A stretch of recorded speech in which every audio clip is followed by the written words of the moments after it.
Bismillahirrahmanirrahim. Assalamualaikum warahmatullahi wabarakatuh.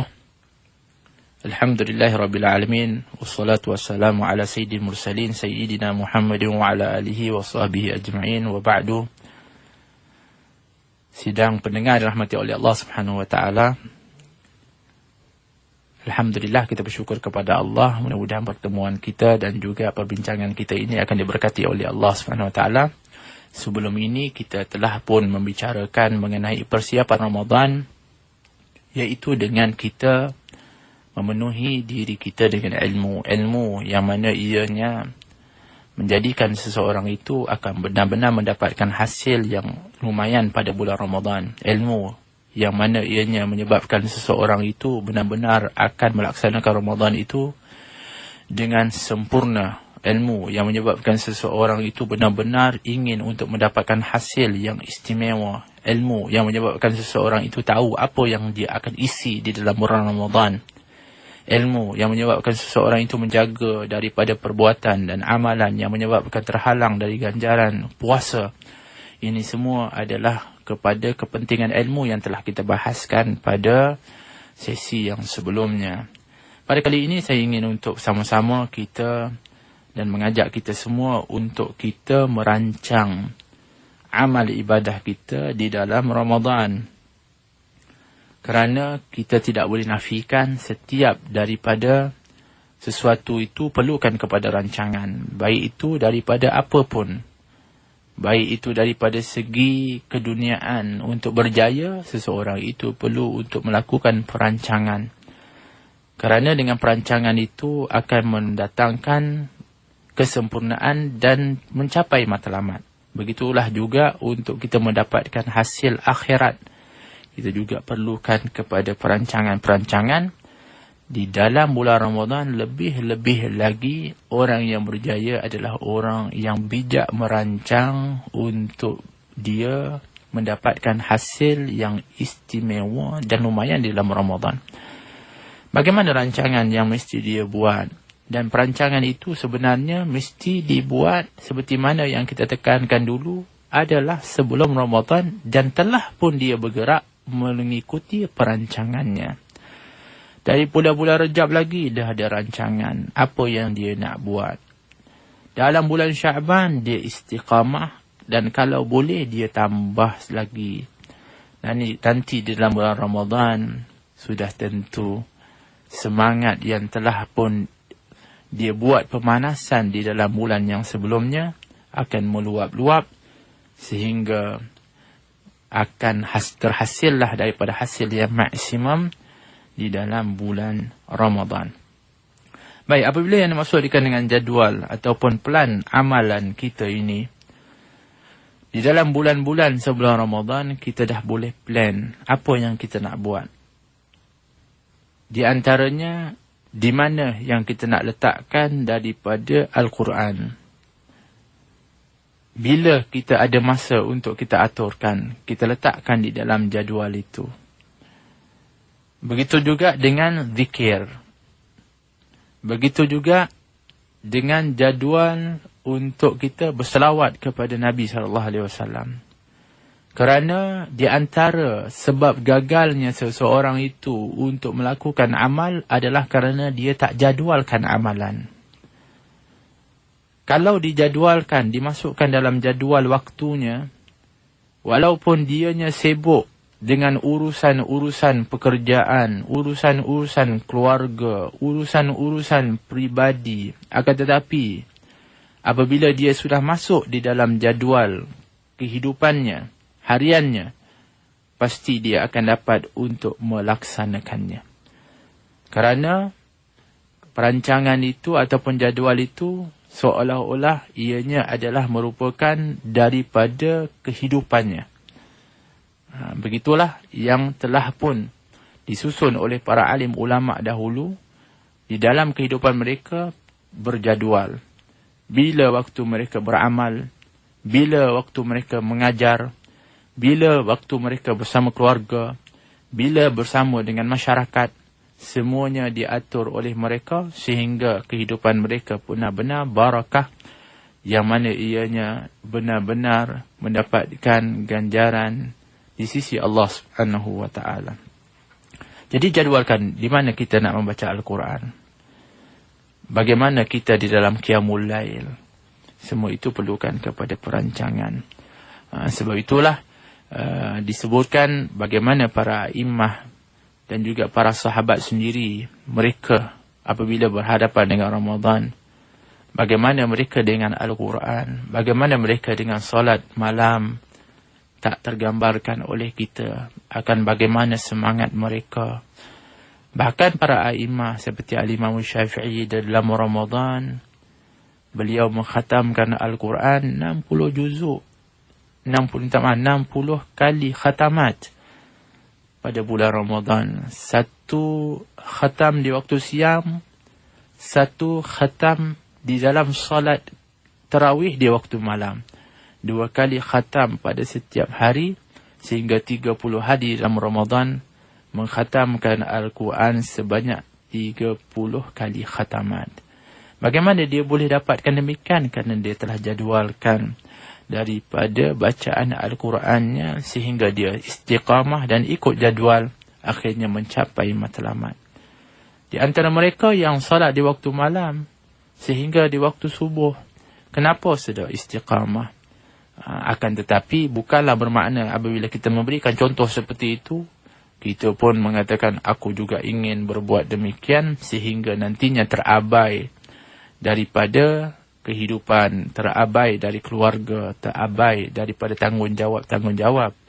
Cuma ini sebagai contoh penaik semangat kepada kita untuk mengatur amal ibadah kita sehingga kita dapat untuk melakukannya mengikut daripada apa yang telah pun dijanjikan daripadanya. Kerana ganjaran pada Ramadan disebutkan oleh baginda Rasulullah sallallahu alaihi wasallam, orang yang melakukan amalan sunnah maka dia akan diberikan ganjaran amalan fardu, dan orang yang melakukan amalan fardu akan diberikan lipat gandaan sebanyak 70 kali.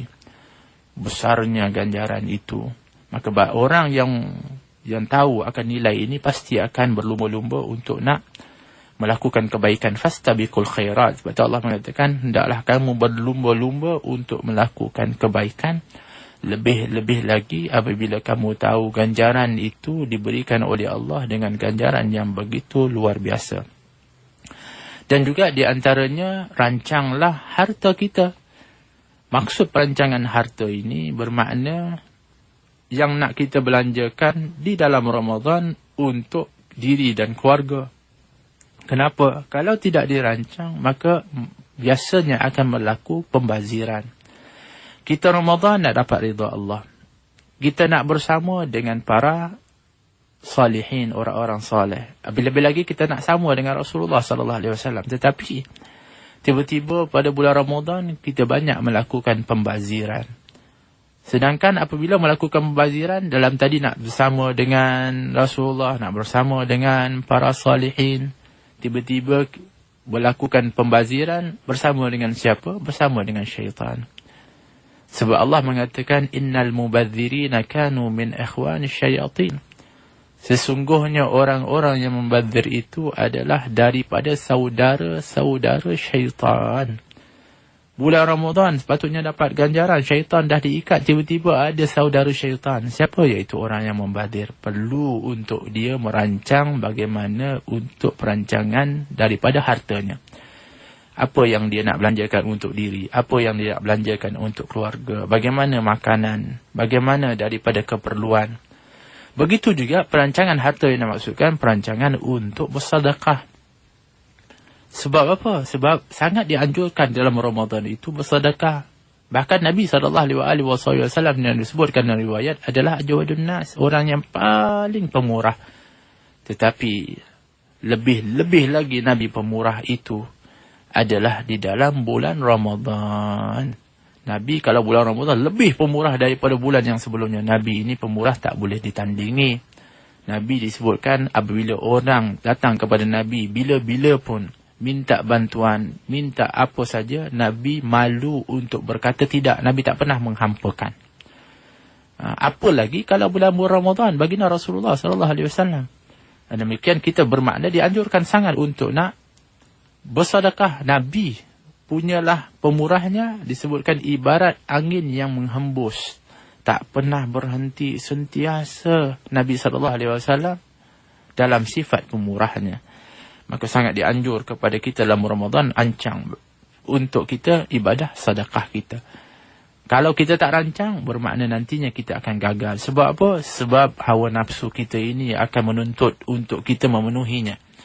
Maka kadang-kadang dah niat mungkin untuk nak bersedekah, untuk kita nak beramal dengan harta, tapi kadang-kadang nafsu kita itu akan menghalang dengan keinginannya, bahkan yang diingini itu adalah perkara-perkara yang sia-sia, yang tak membawa apa faedah dan ganjaran pun. Maka dia perlukan sungguh kepada perancangan yang rapi kepada harta seseorang itu untuk dianya melakukan amal ibadah dengannya.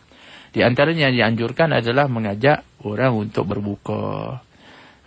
Bila kita nak rancang, seperti mana budaya-budaya yang mana mengajak untuk orang berbuka, itu adalah satu budaya yang mana ianya membawa nilai yang cukup tinggi di sisi Allah. Sebab ganjaran memberikan orang berbuka itu, seperti orang yang memberikan itu akan mendapatkan ganjaran seperti orang itu berpuasa. Seperti mana hari ini, Alhamdulillah, pihak masjid buka peluang, pihak surau buka peluang untuk orang nak sumbang, untuk nak majlis berbuka puasa dan juga sahur dan sebagainya. Maka ini peluang untuk seseorang itu ianya bersedekah ataupun untuk nak dia menyumbangkan hartanya menjamu kepada orang-orang yang berpuasa. Maka ganjarannya begitu besar. Tapi diperlukan kepada perancangan di dalam harta itu. Sidang pendengar yang rahmati oleh Allah, kalaulah untuk menghadapi kepada sesuatu yang kita gembirakan, kita bersiap sedia daripada awal, seperti orang yang betul-betul teruja untuk menghadapi kepada Syawal, bulan raya, hari raya. Maka mereka dah tempah baju dah sejak dari bulan-bulan Rejab atau sebelum lagi, atau Syaban. Bagaimana dalam menghadapi Ramadan? Sebenarnya hari raya bagi orang Islam itu adalah Ramadan. Sebab itu sangat dianjurkan di dalam kita disebut menaikkan ingatan, saling ingat mengingatkan, saling kita merangsang daripada kegairahan menghadapi Ramadan. Di antaranya dianjurkan sebenarnya, selain daripada apabila bertemu itu kita mengucapkan salam, Assalamualaikum.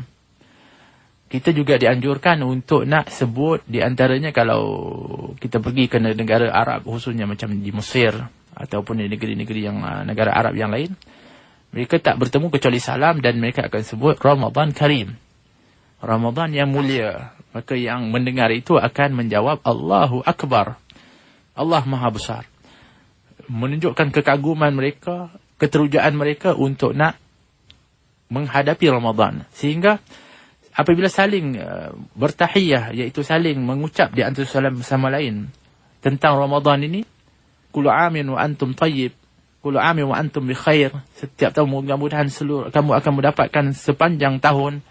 Maka merangsang semangat ketika itu bagi orang-orang yang mungkin sebelum itu dia tak berapa ingat, terlalai dengan urusan-urusannya. Tapi apabila saling bertemu di antara kaum muslimin dengan salam, dengan ingatan tentang Ramadan, maka ketika itu timbul daripada semangatnya untuk menghadapi Ramadan. Sehingga perancangan-perancangan yang mereka atur itu akan perancangan-perancangan yang terbaik. Dan jadikanlah perancangan kita pada tahun ini lebih baik daripada perancangan tahun yang lepas. Dan juga rancanglah juga daripada apa yang kita sebutkan tadi, daripada amalan-amalan zahir kita. Kita baca Al-Quran, kita berzikir, kita bersolat, kita bersedekah, selawat. Dan juga persiapan yang paling utama untuk kita nak upgrade kita punya Ramadan adalah persiapan rohani kita. Persiapan amal dalaman kita, persiapan hati dan mental kita. Ini adalah persiapan yang paling penting. Yang mana dengan sebab kita persiapkan hati, kita terselamat daripada jawarih ataupun panca indera. Orang yang hatinya elok ketika Rejab, dia dah siap untuk membersihkan hatinya dengan istighfar, dengan taubat, dengan dianya membersihkan dari sifat-sifat hasad dengki, sifat-sifat takabur sombong, sifat-sifat ujub, sifat-sifat riya, sifat-sifat yang mana ia sum'ah, yang menguasai kepada hati, memandang su'udzan, sangka baik kepada orang lain, pandang rendah kepada orang, dia nak kena bersihkan bulan Rejab, bulan Syaban, dia terus lagi bersihkan. Maka hati yang bersih ini akan menghasilkan daripada tubuh badan panca indera yang bersih. Sebab itu Nabi SAW mengatakan, ala inna fil jasadil mudghah, adalah dalam diri kamu itu ada seketul daging. Wa idza salahal jasadu kulluh, kalau baik maka baiklah seluruh jasadnya. Wa idza fasadal jasadu kulluh, kalau tak baik maka tak baiklah tubuhnya. Wa idza fasadal jasadu kulluh, maka kalau tak baiklah seluruh amalannya ataupun jasadnya. Ala wahiyal qalbu, maka ianya adalah hati. Maka dalam Ramadan ini disebutkan yang perlu sangat kita jaga adalah panca indera kita. Sehingga kalau kita disebutkan bahawa kalau seseorang itu puasa tetapi tak terjaga baginya panca inderanya, matanya lihat maksiat, bagaimana untuk mendapatkan ganjaran yang terbaik? Lidahnya bercakap yang bukan-bukan. Lidahnya terus ketika itu mengumpat, mengata, mengherdik. Bukankah ada larangan khusus dari Nabi SAW? Barang siapa yang berpuasa, walam yarfuth, walam yaskhab, dianya tak bercakap keji, dianya tak menjerit-jerit, cakap perkara-perkara yang kasar, maka barulah dia diterima puasanya. Bahkan kalau kamu jumpa dengan orang yang ajak bergaduh, orang yang ajak untuk caci maki atau mencacimu, maka hendaklah kamu katakan kepada dia, inni shaim, sesungguhnya aku berpuasa. Sungguh aku berpuasa. Sungguh aku berpuasa untuk pujuk diri kita tak balas, untuk bagi tahu kepada dia aku tak akan balas. Ini adalah merupakan daripada sampai tahap itu di dalam menahan diri daripada melakukan perkara yang menghilangkan dari ganjaran pahala puasa dan Ramadan. Sedangkan pahala itu, puasa ini bukan pahala seperti mana ganjaran pahala yang lain. Allah Subhanahu Wa Taala mengatakan semua amalan anak Adam itu baginya illa saum atau illa siyam fa innahu li wa ana ajzi bih, kecuali puasa, ianya adalah untukku, maka aku yang akan berikan ganjaran. Yang berikan ganjaran itu siapa? Yang maha kaya. Yang berikan ganjaran itu siapa? Yang maha pemurah, Allah Subhanahu Wa Taala. Ya Allah, pastilah tidak terhitung dan terkira apa yang akan dikurniakan oleh Allah Subhanahu Wa Taala. Tapi nak kena jaga semua tu. Nak kena jaga lisan, lidah kita tadi. Bagaimana nak jaga lisan dan lidah kita? Perbaiki hati. Bila sekarang lagi sebelum Ramadan nak kena bersihkan hati kita, supaya jangan sampai daripada perbuatan, daripada hati kita itu menjelmalah dengan lisan kita bercakap yang bukan-bukan. Hati yang baik akan mengeluarkan dari lisan itu zikir. Hati yang baik akan mengeluarkan dari lisannya itu nasihat. Hati yang baik akan mengeluarkan dari lidahnya itu hikmah. Begitu juga dengan pandangan mata akan terpelihara kerana hatinya bersih. Yang dia nak dengar pun bukan umpatan fitnah. Bukan yang dia dengar itu perkara yang sia-sia atau mengasyikkan yang lara. Tidak. Kerana apa? Hatinya bersih. Dia tak mahu dengar seperti itu. Begitu juga dengan perutnya, terjaga daripada makanan yang haram dan makanan yang mengenyangkan sehingga dia akan lemah di dalam amal ibadah. Hatinya bersih, terjaga sungguh dia.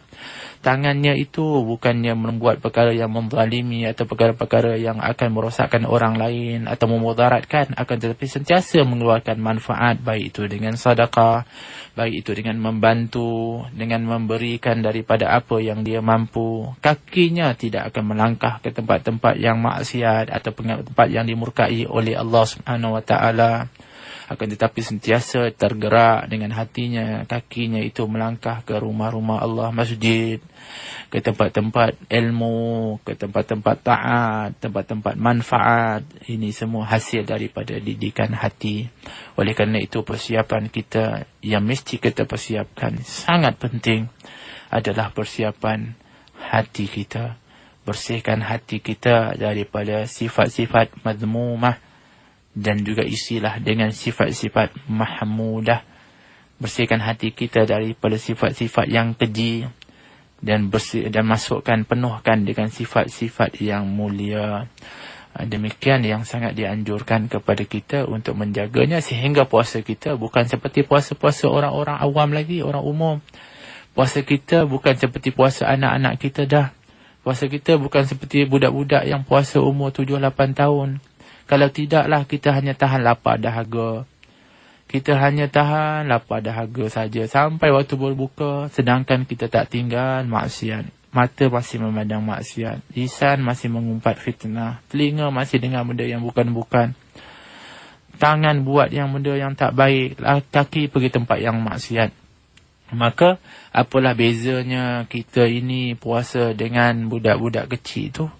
Maka kita kena bezakan, kita kena upgrade puasa kita kepada puasa khawas, puasa khusus, puasa orang-orang yang terjaga bukan hanya daripada lapar dahaga, akan tetapi terjaga panca inderanya daripada kemaksiatan, bahkan panca inderanya itu berbuat taat kepada Allah Subhanahu wa taala.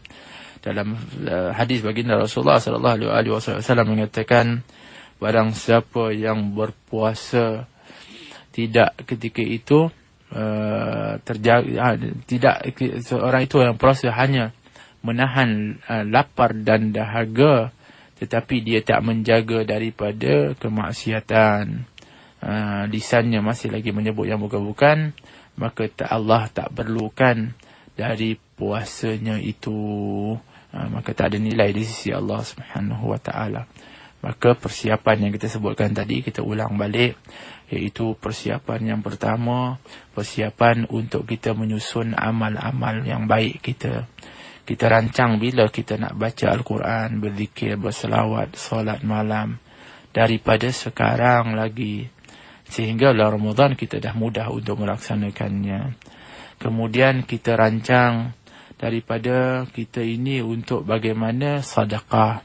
Harta kita kena rancang. Kita nak tahu bagaimana untuk kita nak bagikan harta kita daripada kepentingan dan keperluan kita dan keluarga. Begitu juga untuk kita bersedekah. Maka ini adalah perancangan yang penting untuk supaya mengelakkan pembaziran dan supaya kita memaksimumkan amalan bersedekah yang telah pun dicontohkan oleh Rasulullah sallallahu alaihi wasallam. Yang ketiganya, yang paling penting daripada keduanya itu adalah persiapan daripada hati kita, iaitu dengan persiapan hati ini akan memperelokkan daripada jawarih panca indera kita terjaga dengan penasihat yang paling utama dalam diri kita, iaitu hati, yang membentuk kepada kebaikan daripada panca indera kita, sehingga puasa kita itu benar-benar puasa yang terbaik, puasa yang akan menjadi saksi ataupun memberi syafaat kita yaumul qiyamah di hadapan Allah Subhanahu wa taala, puasa yang nantinya akan menyebut di hadapan Allah, ya Allah, dia sanggup untuk menahan lapar dan dahaga, maka aku ingin untuk memberi syafaat kepadanya. Maka Allah memberikan hak untuk mendapatkan syafaat daripada puasa, seperti mana seseorang ahli Al-Quran itu mendapatkan hak untuk mendapatkan syafaat daripada Al-Quran yang dia baca, sebagaimana yang telah disebutkan di dalam hadis dan diriwayatkan oleh baginda Rasulullah sallallahu alaihi wasallam. Sidang pendengar dan rahmati oleh Allah Subhanahu wa taala, bijaksanalah di dalam untuk kita beramal. Bijaksanalah untuk kita mendapatkan hasil. Orang yang bijaksana itu orang yang benar-benar akan berjaya. Al-Habib Abdullah bin Husain bin Tahir, ketika mana dia telah merancang Ramadannya, setelah rapi perancangannya, dia kumpulkan anak-anaknya. Dia mengatakan setelah berkumpul anak-anaknya, wahai anak-anakku, kita akan menghadapi Ramadan. Sesungguhnya ayah telah menyusun jadual di dalamnya. Cuma ayah rasa ada kekurangan. Wahai anak-anakku, kalau ada di kalangan kamu waktu-waktu yang masih kosong dan tersisa, boleh tak kalau sekiranya kamu jual waktumu itu kepada ayah? Masya Allah. Salah satu daripada nasihat yang begitu menusuk kepada hati, iaitu apa? Memberitahu bagi dia tidak cukup waktu dengan peluang yang diberikan untuk nak benar-benar maksimum buat amal-amal soleh. Sehingga mengatakan, kalau kamu ada waktu, jangan kamu buang, bagi kepada aku untuk memberi isyarat. Janganlah kamu sia-siakan waktu kamu itu di dalam bulan Ramadan, kerana tidak ada yang serupanya di dalam bulan-bulan yang lain. Demikianlah nasihat itu juga saya tujukan kepada diri saya dan sidang pendengar, untuk sama-sama kita berkongsi. Maka penuhilah waktu-waktu kita dalam Ramadan. Dan bagaimana untuk kita penuhi? Iaitu dengan kita melakukan persiapan dari sekarang lagi, supaya kita dapat untuk memenuhi waktu-waktu kita di dalam Ramadan dengan amal-amal yang berkualiti, amalan-amalan soleh, sehingga kita mendapatkan hasil-hasil dan ganjaran-ganjaran yang dijanjikan oleh Allah Subhanahu wa taala. Mudah-mudahan kita akan bersama dengan ahli puasa dan mereka-mereka yang puasa dengan puasa yang khusus. Lebih-lebih lagi kepada pemimpin ahli puasa baginda Rasulullah sallallahu alaihi wasallam, dan menempatkan kita bersama dengan beliau dan mereka para salihin pada yaumul qiyamah. Amin Allahumma amin. Aqulu qawli hadza wa